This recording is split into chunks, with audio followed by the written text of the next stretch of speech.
এবার মুখ্যমন্ত্রীকে নিশানা কংগ্রেসের। মুখ্যমন্ত্রী যে প্রতিশ্রুতি দেন তা রাখেন না। বিদ্রূপের সুর গলায় তুলে মুখ্যমন্ত্রীকে নিশানা প্রদেশ কংগ্রেস সভাপতি আশিস কুমার সাহার। চলুন শুনি কি বললেন আশিস কুমার সাহা।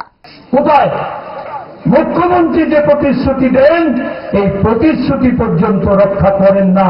এই রাজ্যে এত বড় একটা জুমলা মুখ্যমন্ত্রী ক্ষমতায় আছেন। জুড়ে থাকে বাঁধন আপনার চেয়েও আপন, জুড়ে থাকে বাঁধন